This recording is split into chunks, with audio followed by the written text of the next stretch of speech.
শ্ৰীকৃষ্ণৰ জন্মাষ্টমী ভাদ মাহৰ অষ্টমী তিথিত এই দ্বিতীয় বৈকুণ্ঠপুৰী বৰপেটা সত্ৰত শ্ৰী শ্ৰীকৃষ্ণৰ জন্মাষ্টমী উৎসৱ সম্পূৰ্ণ সত্ৰীয়া পৰম্পৰা অক্ষুণ্ণ ৰক্ষা কৰি অতি আড়ম্বৰপূৰ্ণভাৱেৰে এই বৰপেটা সত্ৰত আমি শ্ৰী শ্ৰীকৃষ্ণৰ জন্মাষ্টমী উৎসৱ পালন কৰি আহিছোঁ।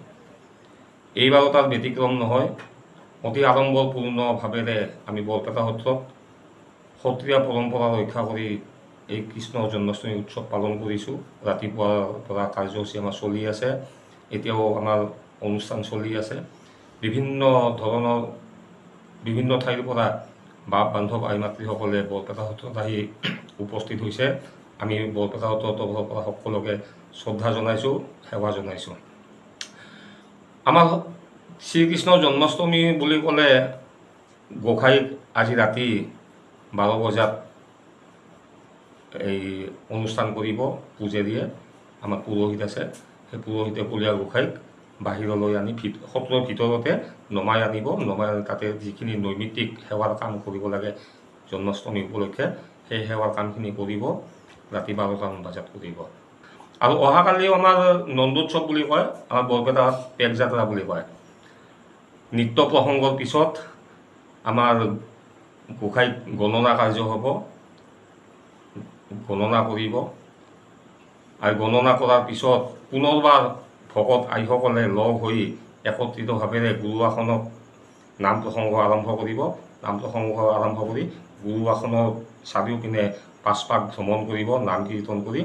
আৰু নাম কীৰ্তন কৰি 5 পাক ভ্ৰমণ কৰাৰ পিছত মূল দুৱাৰেৰে বাহিৰলৈ ওলাই আহিব। আৰু বাহিৰলৈ ওলাই আহি গোটেই কীৰ্তন ঘৰটোৰ চাৰিওপিনে 7 পাক প্ৰদক্ষিণ কৰিব। কীৰ্তন ঘোষাৰ শিশুলীলাৰ 7টা ঘোষা আমি এনেদৰে গাই গোটেই সত্ৰখন ভ্ৰমণ কৰিম, 7 পাক প্ৰদক্ষিণ কৰিম। আৰু 7 পাক প্ৰদক্ষিণ কৰাৰ পিছত আমাৰ এটা পৰম্পৰা চলি আছে। আমাৰ এটা সেই আছে, এই কি কয় চিৰামাতাৰ ভিঠি আছে।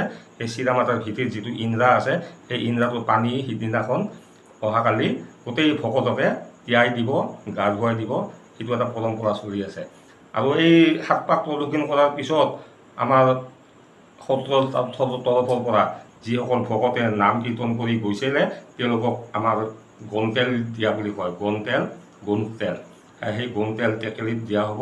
আৰু সেই বৰপেটা সত্ৰৰ সেই গণতেল লৈ ভকতসকলে ঘৰে ঘৰে যাব। আৰু এই 7 পাক প্ৰদক্ষিণ কৰাৰ পিছত এটা পৰম্পৰা আছে যে হৰিবোল হৰিবোল মাধৱৰ আমি এই ঘোষাটো কীৰ্তন কৰি গোটেই ভকতসকলে আনন্দ উৎসৱ কৰি আমাৰ খুটখুটিত গৈ বৈ থকা পানীত তাতে তেওঁলোকে স্নান কৰিব, গা ধুব। আৰু এই গা ধোৱাৰ পিছত সকলোৱে আহি মঠৰ চোতালত সেৱা ল'ব।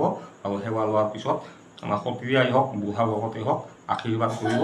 আৰু এই আশীৰ্বাদ কৰাৰ পিছত আমাৰ নন্দোৎসৱ সমাপ্ত হোৱা বুলি ঘোষণা কৰা হয়।